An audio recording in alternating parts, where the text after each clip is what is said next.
यहाँ बताया इन्होंने व्युत्थान निरोध संस्कारयो अभिभव प्रादुर्भावो, व्युत्थान संस्कार और निरोध संस्कार, अब ये दोनों अपने स्वतंत्र शब्द हैं इस शास्त्र के, अन्यत्र इनका ये अर्थ नहीं मिलेगा जो योग दर्शन में है, तो ये इनकी अपनी टेक्नोलॉजी है। ये कह रहे हैं व्युत्थान संस्कार, व्युत्थान मतलब समाधि से पूर्व जो भी संस्कार, जो भी हमारे चित्त की स्थिति होती है, उस सब को इन्होंने व्युत्थान कहा, यहाँ तक कि एकाग्रता को भी, क्योंकि एकाग्रता का ही परिणाम है समाधि, तो एकाग्रता को भी इन्होंने व्युत्थान में ही लिया। व्युत्थान और निरोध, निरोध का मतलब है समाधि में संस्कारों की निरुद्ध अवस्था हो जाती है, जो चित्त की 5 भूमियां बताई योग दर्शन में पहले ही सूत्र में, मूढ़, क्षिप्त, विक्षिप्त, एकाग्र, निरुद्ध। तो ये जो 5वीं निरुद्ध स्थिति है, जो कि सुषुप्ति में हम इसको ऑटोमेटिक हमारी बन जाती है, वहां हम इसको समझ सकते हैं। और सांख्य दर्शन में भी यही बताया, समाधि, सुषुप्ति, मोक्षेषु ब्रह्म रूपता, समाधि में, सुषुप्ति में और मोक्ष में ये साधक, ये जीवात्मा ब्रह्म रूपता, ब्रह्म रूप को प्राप्त हो जाता है, माने ब्रह्म के साथ रहता है, ब्रह्म के आनंद में निमग्न रहता है, तो उसको यहाँ कहा निरुद्ध अवस्था। व्युत्थान निरोध संस्कारयो अभिभव प्रादुर्भाव, एक का अभिभव होता है, अभिभव का मतलब है उनको इतना शक्तिहीन बना देना संस्कारों को कि वो कुछ भी वैसी वृत्ति या व्यवहार करने के लिए सक्षम ही ना हो, इसका नाम है अभिभव। अभिभव का शाब्दिक अर्थ होता है दबा देना, लेकिन ये सारा अंदर चल रहा है, तो ये कोई बाहर ऐसे कोई रुई जैसी चीज तो है नहीं, कपड़े जैसी कि उनको नीचे दबा दें, तो ये तो एक वृत्ति की बात कही जा रही है। हमारा जो चित्त है उसमें सब प्रकार के संस्कार हैं, व्युत्थान संस्कारों में तो हम रहते ही हैं एक सुषुप्ति को छोड़ करके, और वो सुषुप्ति भी भगवान के ऑटो सिस्टम से चल रही है, हमें भगवान पहुंचा देते हैं उस स्थिति में। अगर वो स्थिति नहीं आए तो हमारा जीवन संभव ही ना हो, क्योंकि सारी की सारी ऊर्जा हमारी मन से ही तो खर्च होती है। कोई भी कर्म जब हम करते हैं, चाहे वो हम फिजिकल कोई एक्टिविटी करते हैं या मेंटल एक्टिविटी करते हैं, तो उसमें दोनों ही स्थितियों में मन की ही ऊर्जा वहां पर लगती है। मन के माध्यम से, मन को एक टूल बना करके ही आत्मा की शक्तियां खर्च होती हैं, तो यदि उसको दोबारा चार्ज ना किया जाए तो फिर तो जीवन चलेगा ही नहीं। तो ये सुषुप्ति तो भगवान की कृपा से सबको हो जाती है, और किसी किसी को नहीं होती है तो फिर वो बड़ा परेशान होता है, अनिद्रा का जो रोगी होता है। तो यहाँ बताया व्युत्थान निरोध संस्कारयो अभिभव प्रादुर्भाव, एक का अभिभव होना व्युत्थान वाले संस्कारों का, और निरोध संस्कारों का प्रादुर्भाव होना, उनकी उत्पत्ति होना, उनको सक्रिय करना, उनको ऊपर रखना। तो निरोध चित्तान्वयो, यद्यपि चित्त अभी निरुद्ध अवस्था में है, लेकिन उसमें व्युत्थान वाले संस्कार भी अन्वित हैं, अभिभव हो गया उनका, वो कुछ कर नहीं पा रहे हैं लेकिन दग्ध नहीं हुए हैं। तो निरोध चित्तान्वयो, ये इसको कहा निरोध परिणाम, इसको चित्त का निरोध परिणाम कहा। एक संज्ञा है चित्त की वो अवस्था, हमारे मन की वो अवस्था जिसमें हमने अपने सारे विचारों को, अपने सारे भावों को रोक करके, और हम अपने एक स्वरूप में स्थित हैं। चित्त की एक निरुद्ध अवस्था है ये 5वीं अवस्था, जिसको निर्विचार कह सकते हैं हम, जो प्रथम पाद में आया था, निर्विचार वैशारद्य अध्यात्म प्रसादः, निर्विचार की विशारदा होने पर, विशारदा माने निर्मलता, और उसका एक प्रसन्नता हम इसको कह सकते हैं, इसको हम ब्लिश कह सकते हैं। 3 शब्द आते हैं अंग्रेजी में, एक होता है जॉय, ये होता है मेंटल स्टेज के, एक होता है प्लेजर, ये होता है इंद्रियों के स्तर पर, एक होता है ब्लिश, आनंद, वो होता है आत्मा के स्तर पर। तो ये वो वाली स्थिति है निरुद्ध अवस्था, तो इसलिए इसको कहा निरोध परिणाम है। ये चित्त की इस स्थिति को, इस अवस्था को निरोध परिणाम कहते हैं। तस्य प्रशांत वाहिता संस्कारात, और चित्त की ये जो स्थिति है, तस्य, तस्य माने चित्तस्य, चित्तस्य संस्कारात् प्रशांत वाहिता।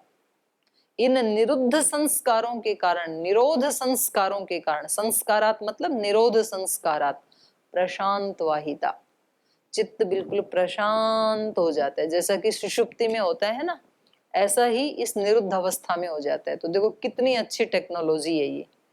और इसकी टेक्निक यदि हमें आ जाए तो जब हम बहुत परेशान होते हैं, बहुत तनाव में होते हैं, इरिटेशन में होते हैं, स्ट्रेस में होते हैं, आजकल तो छोटे छोटे बच्चों में और युवाओं में भी ये बीमारियां आ गई हैं, बल्कि ज्यादा आ गई हैं।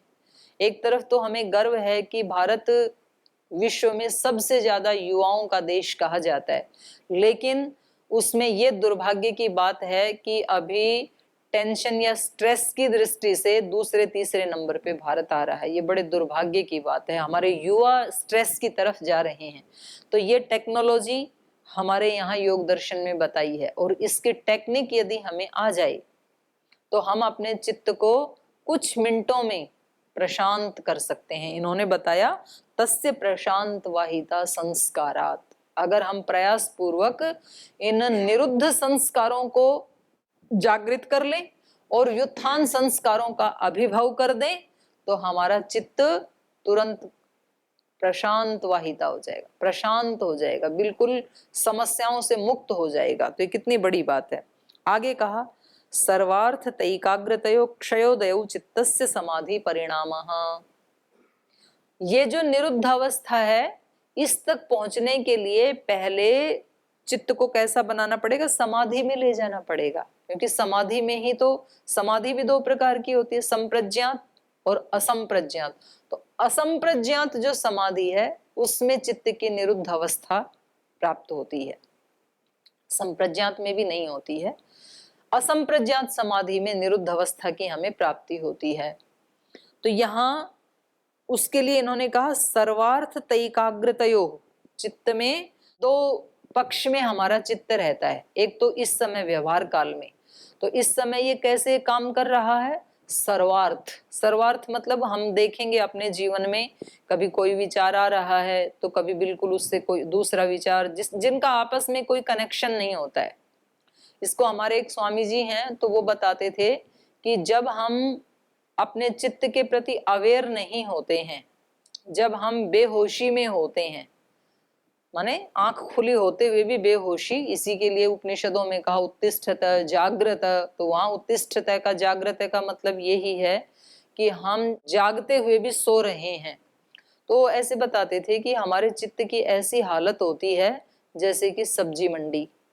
तो सब्जी मंडी की क्या हालत होती है, उसमें कोई व्यक्ति आ रहा है, कोई मैला कुचेला व्यक्ति आ रहा है, कोई साफ सुथरे कपड़े वाला आ रहा है, कोई किसी को कोहनी मार दे रहा है, फिर पीछे से कहीं गाय आके टक्कर मार दे रही है, फिर कोई कहीं की सब्जी पे गिर जाता है। बिल्कुल अव्यवस्थित स्थिति रहती है, कोई सुव्यवस्था वहां पर नहीं होती है। ऐसी स्थिति हम सबके चित्त की रहती है जब हम ध्यान की स्थिति में नहीं होते हैं। तो और ये निरुद्ध अवस्था क्या है, तो वो समझाते थे निरुद्ध अवस्था का मतलब है जैसे उस सब्जी मंडी में कर्फ्यू लग गया, तो अब स्थान वो ही है लेकिन वहां कोई चहल पहल नहीं है, बिल्कुल प्रशांत। तो उसको यहाँ बता रहे हैं सर्वार्थ, सर्वार्थता, एकाग्रता, दो स्थिति है हमारे चित्त की। जब हम अवेयर होते हैं, जब हम ध्यान की स्थिति में होते हैं, उपासना की स्थिति में होते हैं, जागरूक होते हैं, तो उसको कहा एकाग्र अवस्था। एक ही विषय हमारे चित्त के आगे होता है, हमारे चित्त के समक्ष होता है। सर्वार्थता, सर्वार्थतैकाग्रतयो क्षयोदयो, एक का क्षय एक का उदय। सर्वार्थता का क्षय और एकाग्रता का उदय, इसको चित्त का समाधि परिणाम कहा गया है। अब किसी का ये प्रश्न हो सकता है कि निरोध परिणाम में और समाधि परिणाम में क्या अंतर है। वहां पर भी व्युत्थान संस्कारों का अभिभव किया गया और निरुद्ध संस्कारों का प्रादुर्भाव किया गया। यहाँ पर सर्वार्थता वाले संस्कारों का क्षय किया गया और एकाग्रता वाले संस्कारों का उदय किया गया। इन दोनों में अंतर ये है कि ऊपर वाला जो सूत्र है वो केवल अभिभव करता है, नष्ट नहीं करता है उन संस्कारों को, व्युत्थान संस्कारों को, वैसे ही बने रहते हैं। जैसे ही निरुद्ध अवस्था से चित्त हमारा इधर आएगा एकाग्र या उससे भी नीचे विक्षिप्त अवस्था आदि में, वो संस्कार पुनः अपना काम करेंगे। लेकिन यहाँ पर एकाग्रता में क्या किया जाता है, वो जो सर्वार्थता वाले संस्कार हैं उनका क्षय किया जा रहा है, उनका नाश किया जा रहा है यहाँ पर। तो ये इन दोनों में अंतर है। फिर आगे कहा ततः पुनः शांतोदितौ तुल्य प्रत्ययौ चित्तस्य एकाग्रता परिणाम है, ये तीसरा परिणाम बताया। ततः पुनः इसके बाद एकाग्र स्थिति हो जाती है तो शांतोदितौ तुल्य प्रत्यय, तुल्य प्रत्यय मतलब एक ही जैसा ज्ञान शांत होता है फिर उदित होता है, फिर शांत होता है फिर उदित, वो शांत होते हुए भी अपने जैसे ही दूसरे ज्ञान को उदित करता है हमारा चित्त। जैसे हम दीपक जलाते हैं तो दीपक में से जो लौ निकलती रहती है, तो जब हम उस दीपक के ऊपर चारों तरफ एक ग्लास लगा के और ऊपर एक ढक्कन ढक देते हैं, उसमें एक छिद्र होता है बीच में, तो हम उसमें से देखते हैं वो चिमनी जैसे बन जाता है, तो काली काली लौ निकलती रहती है। तो जो दीपक जल रहा है, वो जो अग्नि जल रही है, वो जो लौ निकल रही है, तो अग्नि तो प्रति पल प्रति क्षण नई नई आ रही है। एक जल के ऊपर चली गई, दूसरी लो आई, फिर तीसरी लो आई, चौथी आई, पांचवी आई। लेकिन जब हम दूर से बैठ के देखेंगे ना तो हमें लगेगा एक लो जल रही है, एक नहीं होती है, प्रतिपल बदल रही है। इसको जैसे हम किसी नदी के किनारे, गंगा के किनारे बैठ करके हम देखेंगे तो हम देखते हैं कि मैं 3 घंटे से गंगा के किनारे बैठा हूं और एकदम ऐसे पानी बह रहा है, बिल्कुल वही गंगा है ये जो 3 घंटे पहले मैंने देखी थी या 3 दिन पहले देखी थी, ये वही गंगा। ये वो गंगा नहीं है, वो पानी तो कब का पता नहीं कहाँ पहुंच गया, लेकिन वो अपने जैसे दूसरे पानी को लेके आ गया। तो हमें ऐसे लगता है कि वो एक ही जैसा जल प्रवाह और एक जैसा नहीं है। तो ऐसे हमारे चित्त में प्रयास पूर्वक होगा ये, वहां पर तो भगवान की व्यवस्था से हो रहा है, अंदर भगवान की व्यवस्था से नहीं होगा। किसी एक विषय को उठा करके उसी को बनाए रखना तो वो एक नष्ट होगा। इसी को तो कहा इसमें इसी पाद में आगे कहा है, विभूति पाद में ही, क्षण तत्क्रमयोः संयमात विवेकजम ज्ञानम। क्षण और उस क्षण का क्रम, हर क्षण परिवर्तन हो रहा है, काल आगे बढ़ रहा है, लेकिन उस क्रम को हम फील नहीं कर पाते हैं। अगर हम उसको महसूस करें तो फिर उससे विवेक ज्ञान उत्पन्न हो जाता है। तो ऐसे ही यहाँ पर चित्त की एकाग्र अवस्था उसी को कहा है जब एक ही ज्ञान का वो शांत भी होता रहता है, उदित भी होता रहता है, पर वो एक तारतम्य बना रहता है। अब यहाँ पर सबसे ऊपर बताया निरोध परिणाम, बीच में बताया समाधि परिणाम, लास्ट में बताया एकाग्रता परिणाम। लेकिन जब हम इसका अनुष्ठान करेंगे, जब हम इसकी दीक्षा लेंगे, जब हम इसकी प्रैक्टिस करेंगे तो क्रम नीचे से आएगा। सबसे पहले चित्त को एकाग्र करना पड़ेगा। अभी हम हैं विक्षिप्त अवस्था में, विक्षिप्त अवस्था में हमारा मन सर्वार्थता में फैला हुआ है।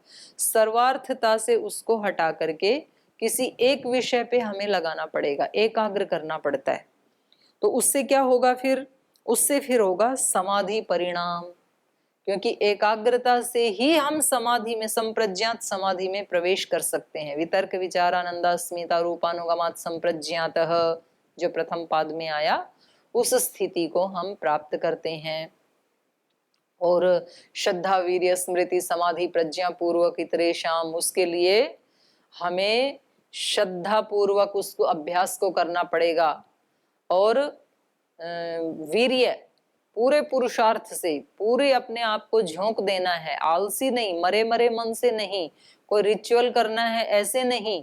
श्रद्धा वीर्य स्मृति, अपने अस्तित्व के प्रति अवेयर रहते हुए, अपना जो आत्म स्वरूप है उसको ध्यान में रखते हुए, ऐसी स्मृति बनाए रखते हुए, श्रद्धा वीर्य स्मृति समाधि, उस स्वरूप को ध्यान में रखते हुए सब हम कर्म करते हैं यदि दिन भर, तो फिर हमारे चित्त की एक ऐसी अवस्था आ जाती है कि हम किसी भी विषय को उसको गहराई से, तत्व रूप से, तात्विक रूप से जानने में समर्थ हो जाते हैं। तो ये समाधि, तो ये चारों साधन हैं, श्रद्धा, वीर्य, स्मृति, समाधि, प्रज्ञा पूर्वक। उस समाधि से फिर हमें प्रज्ञा की उत्पत्ति होती है, विशेष ज्ञान की उत्पत्ति होती है, और उससे फिर हमारी समस्याओं का समाधान होता है। तो यहाँ पहले चित्त एकाग्र होगा, फिर समाधि में प्रवेश करेगा, लेकिन समाधि में भी पहले ये संप्रज्ञात समाधि में प्रवेश करता है, और उसके बाद फिर असंप्रज्ञात समाधि में जब प्रवेश करता है तो चित्त हमारा बिल्कुल निरुद्ध हो जाता है। तो ये शैली है महर्षि पतंजलि जी की, कि ये देखो दो रास्ते हैं। एक रास्ता तो ये है कि हम अभी बाहर के जीवन में, बाहर के कार्य व्यवहार जो हम कर रहे हैं उसमें हमें कहीं दोष दिखा कि हमारे से ये त्रुटि हो रही है, और हम उसको बाहर से ठीक करते हैं। तो हम बाहर से, हमें पता लगा कि मेरे अंदर तो वाणी का दोष है, मेरे अंदर तो व्यवहार का दोष है, मैं तो झूठ बोल देता हूँ, चोरी कर लेता हूँ, कोई भी दोष है, और हम उसको फिर पहले तो बाहर से रोकते हैं। अंदर अंदर मन करता है कि चोरी कर लूं, लेकिन बाहर से हम रोकते हैं क्योंकि मेरे को ठीक होना है, अपने आप को दोषों से मुक्त करना है। मुझे पता है कि मेरी वाणी अच्छी नहीं है, मैं झगड़ा कर देता हूँ या झूठ बोल देता हूँ या किसी की निंदा चुगली कर देता हूँ, तो ये मेरी वाणी का दोष है और ये मुझे हटाना है। तो व्यक्ति क्या करता है, पहले वाणी पे स्थूल संयम करता है। मन मन में तो चुगलियां चल रही होती हैं, लेकिन वाणी को वो कंट्रोल करता है। अंदर अंदर तो गुस्सा आ रहा है, लेकिन वो वाणी को कंट्रोल करता है कि मुझे गुस्सा नहीं करना है। तो एक यात्रा है हमारी स्थूल से सूक्ष्म की ओर। पहले स्थूल क्रियाओं को रोका, और उसके बाद उसने देखा कि जब बाहर करना ही नहीं है तो मन में भी क्यों सोचना है, फिर वहां से भी हटाई। तो ये यात्रा है बाहर से अंदर की तरफ ठीक करने की। एक यात्रा होती है अंदर से बाहर की तरफ। अंदर से हम ज्यादा से ज्यादा ध्यान की, उपासना की स्थिति में रहते हैं, प्रेयर की स्थिति में रहते हैं, भगवान से सहायता मांगकर अंदर ठीक करते हैं। क्योंकि मेरे वाणी में तो वही आएगा जो मैं मन में सोच रही हूँ, और मन में वो आएगा जो मेरे संकल्पों में है, और संकल्प में वो आएगा जो मेरा चेतना का स्तर है, किस स्तर पे मैं जी रही हूँ। तो ये यात्रा तो सूक्ष्म से स्थूल में आ रही है। तो यहाँ ऐसा ही है कि भाई पेड़ यदि सूख रहा है तो पत्तों पे पानी छिड़कने की जरूरत नहीं है, उसकी जड़ में पानी डाल दो, पत्ते अपने आप हरे हो जाएंगे। अंदर से हम ठीक कर लें तो बाहर की जो क्रियाएं हैं वो अपने आप कंट्रोल हो जाएंगी, बाहर गुस्सा नहीं आएगा यदि अंदर से हमने ठीक कर लिया तो। जैसे किसी कंप्यूटर में से हम हार्ड कॉपी निकालते हैं, प्रिंट आउट बाहर निकालते हैं, और उसमें यदि कोई त्रुटि है तो बाहर उस हार्ड कॉपी के ऊपर उसको करेक्शन करने की जरूरत नहीं है, कंप्यूटर में जाकर के जो सॉफ्ट कॉपी है उसी को करेक्ट कर लें, और उसके बाद हम जितने भी प्रिंट आउट निकालेंगे वो सारे अच्छे ही निकलेंगे। तो ये दो शैली हैं ऋषियों की। और क्योंकि किसी किसी को कोई एक पसंद आती है, तो व्यक्ति चाहे बाहर से अंदर की तरफ जाए या अंदर से बाहर की तरफ आए, उसका मकसद है दोषों का नाश करना। तो यहाँ पतंजलि ऋषि की जो शैली है वो है अंदर से बाहर की तरफ आना। तो इसलिए इन्होंने पहले निरुद्ध परिणाम बताया, निरोध परिणाम बताया, फिर समाधि परिणाम बताया, लास्ट में एकाग्रता परिणाम बताया। और आगे कहा एतेन भूतेन्द्रियेषु धर्म लक्षण अवस्था परिणामा व्याख्याताः।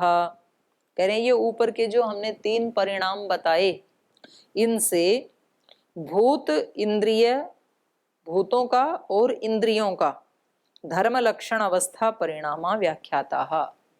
भूत मतलब पंचभूत। तो जो हमने सांख्य दर्शन में इस प्रकृति के प्रसव का जो एक वो क्रम हमने देखा, हमने पढ़ा, जाना, सत्व रजस तमसाम साम्यावस्था प्रकृति, प्रकृतिर महान महतो हंकार, हंकारात् पंच तन्मात्राणि उभयम इंद्रियम, तन्मात्रेभ्य स्थूल भूतानि पुरुष इति पंचविंशतिर्गणः। तो इस वाले क्रम में हम देखते हैं कि लास्ट में तो पंचभूत बने, उसके बाद तत्वांतर परिणाम नहीं हुआ, भूतों से कुछ नया नहीं बना, बस ये जितने भी पदार्थ हैं ये सब 5 भूतों का ही मिश्रण है। उसके आगे कोई नया तत्व नहीं बना प्रकृति में। और इधर जो अहंकार से एकादश इंद्रियां बनी, 5 ज्ञानेंद्रियां, 5 कर्मेंद्रियां और 11वां मन, इसके बाद वहां कोई परिणाम नहीं हुआ। उससे पहले परिणाम हुआ, जो महतत्व है, महतत्व से अहंकार बना, अहंकार से फिर 5 सूक्ष्म तन्मात्राएं बनी, फिर इधर एकादश इंद्रियां बनी। तो उधर तो सूक्ष्म मात्राओं के बाद 5 भूत बन गए, लेकिन इधर इंद्रियों से आगे कोई तत्वांतर परिणाम नहीं हुआ। तो 11 इंद्रियां और 5 स्थूल भूत, इनके बाद कोई इनमें और कोई तत्वांतर, कोई नया तत्व नहीं बनता है, बल्कि लेकिन परिवर्तन तो होता है इनमें भी। तो कैसे परिवर्तन होता है, तो यहाँ बताया धर्म लक्षण अवस्था परिणाम। उनके धर्म का परिणाम होगा, लक्षण परिणाम होगा, अवस्था में परिणाम आ जाएगा। तो ये हमने इन 3 सूत्रों के माध्यम से कह दिया है। शांतोदिता व्यपदेश्य धर्मानुपाति धर्मी, शांत उदित के व्यपदेश से हमने ये भी बता दिया है कि ये धर्म किस में होते हैं। कोई एक धर्म शांत हो रहा है, दूसरा धर्म उदित हो रहा है। तो ऊपर के 3 सूत्रों में बताया ना, सर्वार्थता का क्षय, एकाग्रता का उदय, ऐसे ही इससे ऊपर बताया कि व्युत्थान का अभिभव, निरोध का प्रादुर्भाव। तो कह रहे हैं ये जो शांत और उदित होने वाली जो बात हमने कही है, शांतोदिता व्यपदेश, शांत और उदित होने का, एक का अभिभव होना, एक का प्रादुर्भाव होना, एक का शांत होना, दूसरे का उदय होना, ये जो हमने कहा, इससे हमने ये भी बता दिया है कि ये धर्म किसी धर्मी में घटित होते हैं, क्योंकि धर्म हमेशा धर्मी में ही रहते हैं, उनका आश्रय धर्मी ही होता है। तो यहाँ ये उदित होना, शांत होना, ये तो धर्म है। इनका धर्मी कौन है? इनका धर्मी है चित्त, हमारा मन। तो ये मैंने मोटा मोटा अर्थ बताया। अब हम दोबारा एक बार इसके ऊपर विचार करते हैं कि देखो, हमें अपने साधनों के ऊपर एक तो भगवान का शुक्रिया करना चाहिए, बाहर वाले साधनों पे भी, अंदर वाले साधनों पे भी।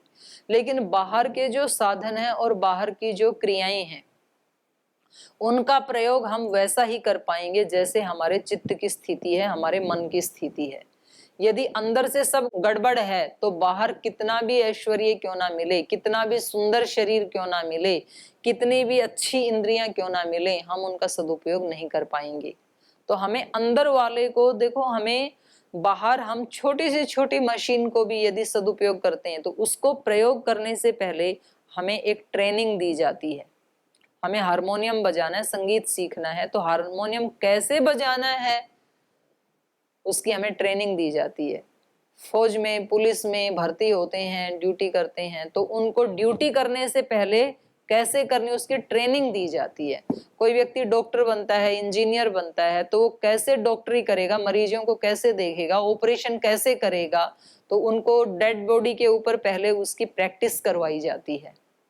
हर चीज को यूज करने के लिए पहले उसकी प्रैक्टिस की जाती है। लेकिन दुर्भाग्य ऐसा है कि जो इन सब कर्मों को करने वाला जो टूल है, जो माइंड है, हमारा बुद्धि है, उसको कैसे यूज करें, इसकी ट्रेनिंग हमें कोई भी नहीं देता है, बचपन से ही नहीं दी जाती है। यद्यपि ये फिलोसफी का, मनोविज्ञान का कहीं कहीं सब्जेक्ट लगता है स्कूल कॉलेज में, लेकिन वो भी केवल थ्योरी बता देते हैं, प्रैक्टिकल कोई भी नहीं करवाता है। अब हारमोनियम के बारे में कोई थ्योरी बता दे कि वहाँ 7 स्वर होते हैं, उनको ऐसे ऐसे दबाया जाता है, सारे गामा पाधानी सही, उनके नाम होते हैं, तो इतने से कोई व्यक्ति संगीतज्ञ बन सकता है क्या? उसको हारमोनियम को रोजाना कम से कम 1-1 घंटा, आधा घंटा प्रैक्टिकल उसकी प्रैक्टिस करनी पड़ती है, तब कहीं जाकर के कोई व्यक्ति उस विद्या में निपुण हो पाता है। तो मन को कैसे चलाना है, तो ये खोज हमारे ऋषियों ने की। तो इसलिए मैं कहती हूँ कि हमारे जो ऋषि थे वो सुपर साइंटिस्ट थे, और उनका जो ज्ञान है वो सुपर साइंस है। और साइंस मैंने पहले भी बताया कि साइंस वरदान भी हो सकता है और साइंस अभिशाप भी हो सकता है। अब इसको हमें प्रयोग कैसे करना है, उसका यूज कैसे करना है, ये हमें सीखना है। तो ये हमें विभूति पाद में सिखा रहे हैं। हर व्यक्ति चाहता है कि मेरे जीवन में विभूतियां आए, हर व्यक्ति चाहता है मेरे जीवन में ऐश्वर्य आए। कौन दरिद्र होकर के रहना चाहेगा?